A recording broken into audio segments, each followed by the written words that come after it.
लम्हे लम्हे की सियासत पे नजर रखते हैं, हमसे दीवाने भी दुनिया की खबर रखते हैं।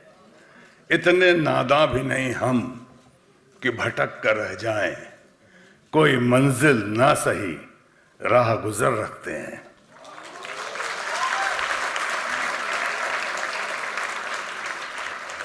मार ही डाले जो बेमौत ये दुनिया वो है, मार ही डाले जो बेमौत ये दुनिया वो है, हम जो जिंदा हैं तो जीने का हुनर रखते हैं।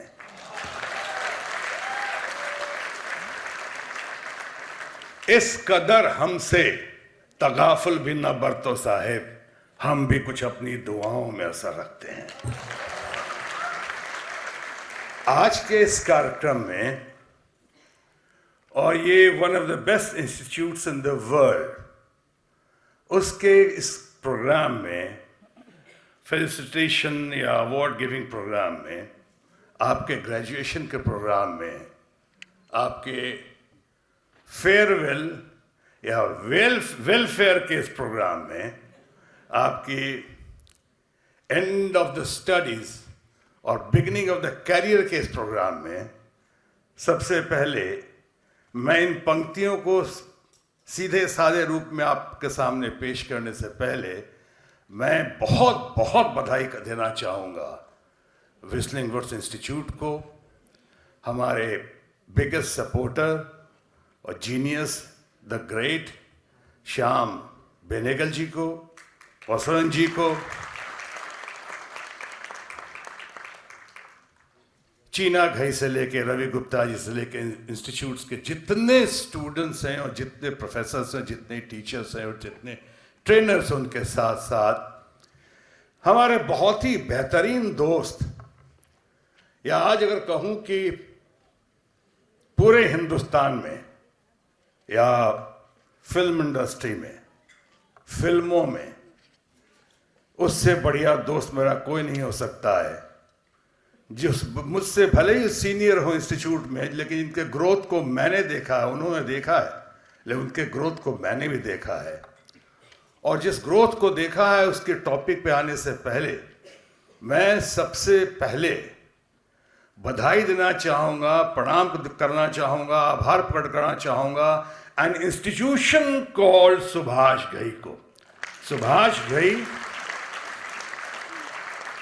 ने ये इंस्टीट्यूट देकर खुद अपने आप को इंस्टीट्यूशन में बदल दिया। ये मेरे से 2 साल सीनियर थे, उम्र में तो बहुत साल सीनियर होंगे, उसमें दो राय नहीं है, लेकिन बहुत ही बढ़िया दोस्त, यानी सही माने में मेरे स्ट्रगल के ज़माने के बहुत सारी अच्छी अच्छी चीज़ें सीखी हैं मैंने सुभाष घई से, और कुछ बुरी बातें भी मैंने इनसे ही सीखी हैं। यही मुझे ट्रेन किया करते थे सोशल लाइफ में। रोमांस का कहाँ जिक्र कर रहा हूँ, बहुत सारी चीज़ें मैंने इनसे सीखी हैं। और ये अपने आप को इतना स्टैब्लिश करने के बाद, इतना बड़ा बनाने के बाद, एक इंस्टीट्यूशन में अपने आप को बदल देने के बावजूद ये बहुत कुछ कर सकते थे। ये राशन की दुकान भी खोल सकते थे, आइसक्रीम की फैक्ट्री भी खोल सकते थे, बड़े बड़े कॉर्पोरेट हाउसेज चलाते हुए क्या क्या नहीं कर सकते थे ये।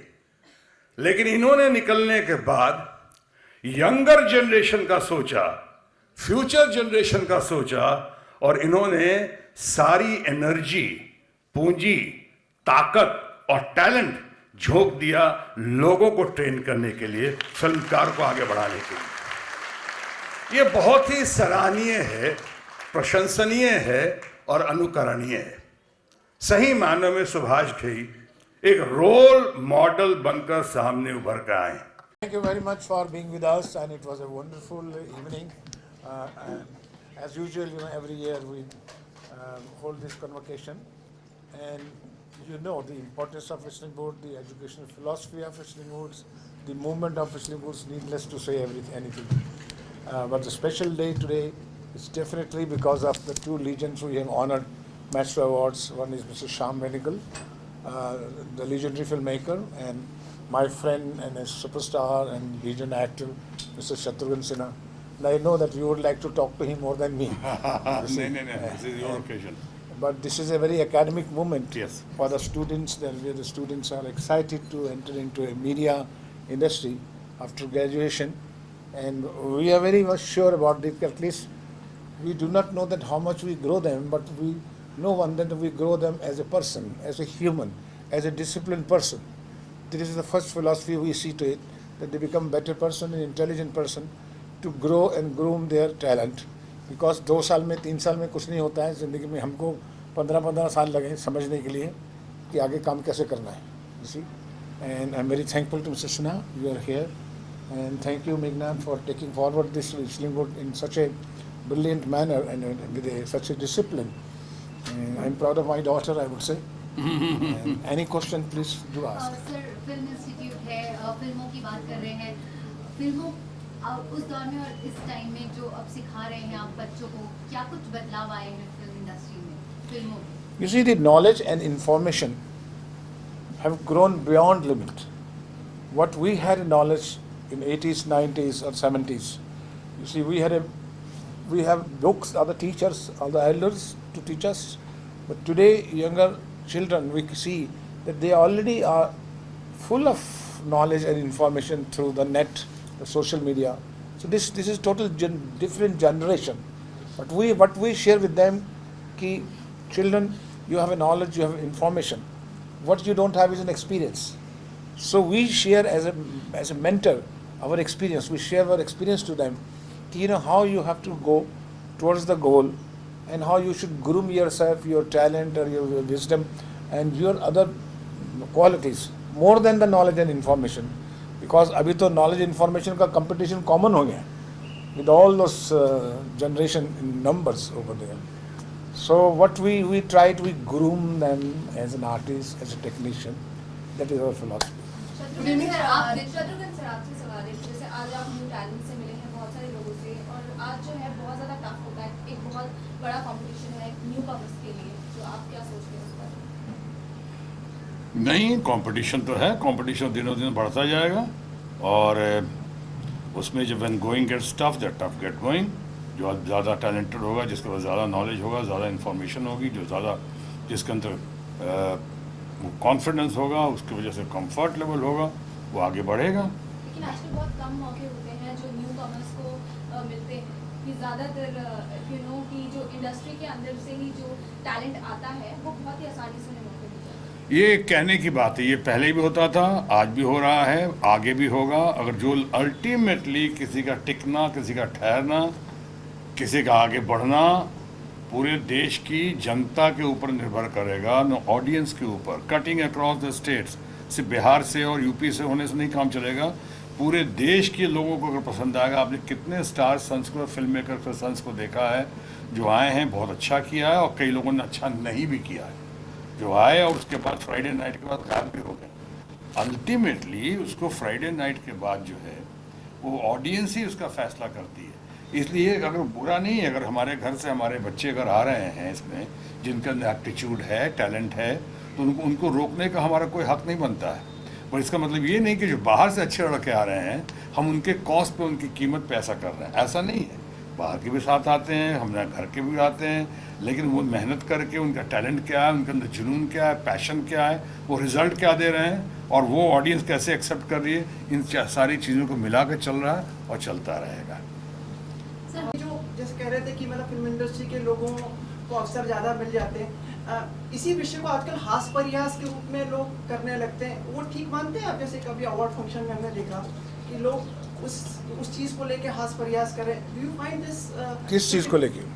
क्या कहते हैं शब्द? नेपोटिज्म. हाँ, देखिए मैं आपको ये बात बिल्कुल बता दूं कि ये 2 बंदे तो आपके सामने बैठे हैं 40 साल से, जो किसी भी फिल्म फैमिली के नहीं थे. ये फिल्म इंडस्ट्री में सबसे खूबसूरत बात यह है कि इसमें जात पात, धर्म, परिवार कुछ नहीं है, सिर्फ टैलेंट का कंपटीशन है. उनके भी बच्चे जो हैं बहुत टैलेंटेड हैं तो आ जाते हैं, अगर नहीं है तो रह जाते हैं.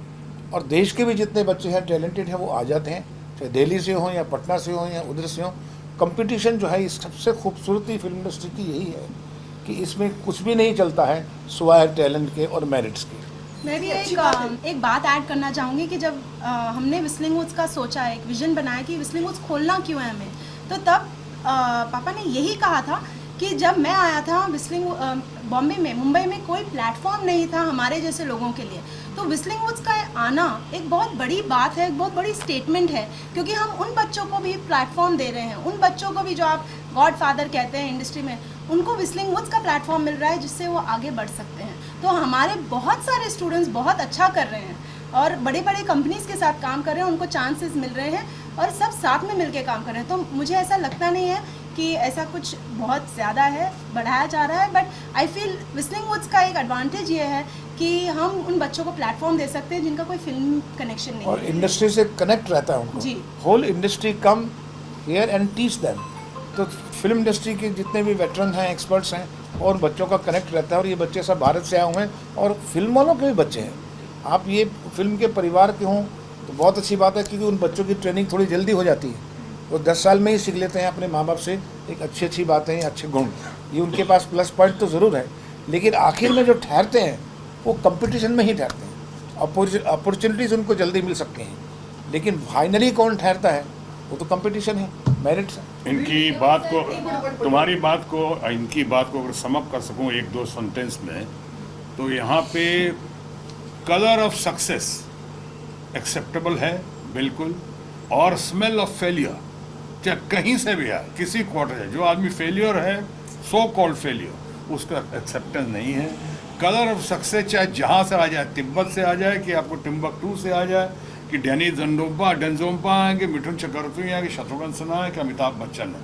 अगर इनकी कहानी में सक्सेस लगता है तो परिवार से आए, कि परिवार, हालांकि हम लोग परिवार से नहीं आए हैं कोई, लेकिन आए हैं नहीं है वो मैटर नहीं करता। अंतुगत में टैलेंट बोलता है, जो कह रहे हैं टैलेंट सर बोलता सर, एक सवाल मैं पूछना चाहूँगी, मैं जानना चाहूँगी कि आज के वक्त में डिजिटल वर्ल्ड है और सोशल नेटवर्किंग साइट्स पे ट्रोलिंग बहुत होती है, किस तरीके से आप इसको देखते हैं? आज ही इरफान पठान ने अपनी वाइफ के साथ अपनी पिक्चर डाली थी जिसको काफ़ी लोगों ने ट्रोल किया ये कह के कि गैर इस्लामिक है। क्या अपनी पिक्चर्स डालना या अपनी फ्रीडम ऑफ एक्सप्रेशन जिसे हम कहते हैं उस पर रोक लगाना किस हद तक सही या गलत? देखिए, सामाजिक बर्ताव को, व्यवहार को पर टिप्पणी हम नहीं कर सकते, क्योंकि ये देश 125 करोड़ का देश है और विभिन्न लोग, जातियाँ, धर्म, रीति रिवाज, अपने इंडिविजुअल्स लेवल हैं, स्टाइल हैं, एक्सप्रेशंस के, इंटरेक्शन के। आप हर एक पर टिप्पणी करने लगेंगे तो आप खुद भी अपने आप को ग्रोथ नहीं कर सकेंगे। तो बेहतर है कि हम हर एक को अलग तरीके से जीने दें और हम खुद जितने सुंदर से तरीके से जी सकते हैं वो जिएँ। टिप्पणी करना कोई एक अच्छी बात नहीं। सर आप कुछ कहना चाहेंगे? नहीं, ठीक कहा सुभाष घे ने जो कहा, बिल्कुल ठीक कहा, जियो और जीने दो जी। लेकिन आपने जो बात की, मैं ट्वीट करता हूँ डिफरेंट इश्यूज़ पे, बहुत सारे ट्रोल्स आते हैं, कई पेड होते हैं, कई चमचेज होते हैं, कई सिखाए हुए होते हैं, कोई भेजे हुए होते हैं, कई जेन्युइन भी होते हैं, लेकिन ज़्यादातर वो होते हैं जो फिक्स किए हुए होते हैं और वो करते हैं, आपको गालियाँ देते हैं, तरह तरह की बातें, मुझको हो कि अनुपम खेर को, कि इनको हो, कि यहाँ तक रवीश को भी करते हैं अपना, और बाकी आप लोग भी शायद करते होंगे। तो लेकिन बेस्ट तरीका इसका यही है कि वो जो आपको गालियाँ दे रहे हैं उसको पढ़ो ही मत, देखो ही मत, हो सके तो उसको ब्लॉक करते जाओ और आगे बढ़ते जाओ। सर अभी हम ट्वीट की बात कर रहे थे, इंडस्ट्री में you are welcoming new talent which is a very good thing, but since a couple of years and it has been very prevalent that there's certain amount of, it's said that there's certain amount of racism prevalent in the industry, and people are being, and this is not, many actors have cited couple of examples. So we talk about advertisements showing, defining or stereotyping beauty in a certain way. Not only that, now even Nawazuddin Siddiqui, who is known for his talent, has recently tweeted about the same issue. So what's your take on it? आपको क्या लगता है? Is it prevalent and how far is it justified for the new talent also coming? ये तो एक विभिन्न विचार हैं, किसी को किसी तरह के नज़र आता है, पर ये आज से थोड़ी है। मैं तो जब से जन्म लिया तब से मैं सुन रहा हूँ ये बात, कभी काला, कभी गोरा, कभी सांवला, कभी गारा, कभी गोरा, ये तो चलता रहता है। लेकिन कुछ सेक्शन ऑफ लोग जो है ना, थोड़े से ही लोग हैं तो इसके ऊपर कभी टिप्पणी कर देते हैं, मजाक कर देते हैं, हास्यास्पद हो जाते हैं। लेकिन कोई आम जनता अगर आप देखें और तो सभी लोग देखें, वो कभी भी टिप्पणी नहीं करेंगे इस बात पे, कभी भी इस पर कमेंट नहीं करेंगे। उनके लिए एक अच्छा इंसान और बुरा इंसान दो ही लोग हैं, काला गोरा, पिछा पीला वीला कुछ नहीं है। But sir, film industry में is it really prevalent because of that काफी talent को मौका नहीं मिलता है? जी नहीं, बिल्कुल नहीं। हमने तो कभी सोचा नहीं कि जब हमें किसी आर्टिस्ट को मैं लूँ और किसी के एक्ट्रेस को या एक्ट्रेस को या टेक्नीशियंस को तो मैंने कभी नहीं देखा कि ये कौन सी जाति से है, कौन से रंग से है। वो है तो है, वो चाहिए तो चाहिए, वो Talent एक्टर है हो। मेरे लिए, वो टैलेंट है मेरे लिए। एक लाइन में ऐड कर दूं इस पे, पहले हम मीडिया के अपने दोस्तों से भी अपील करते हैं कि काला गोरा का जिक्र जो किया है, फेयर एंड लवली और तरह तरह के ऐड चलते हैं और तरह तरह की बातें चलती हैं, मीडिया को भी बंद करना चाहिए। हमारे फ्रेंड से अपील है, वो आता है एक मीडिया एक ऐड देखता हूँ कि एक लड़की है और वो थोड़ी गोरी नहीं है, तो सामने कोई लड़का दूसरी लड़की खड़ा ऐसे करता है कि कहाँ है, बाद में रो रही है, फिर अपने बहन उसके दोनों खूबसूरत लड़कियाँ। अब इस तरह का ऐड नहीं आना चाहिए, अब डिमोरलाइज करता है, ये गलत संदेश देता है।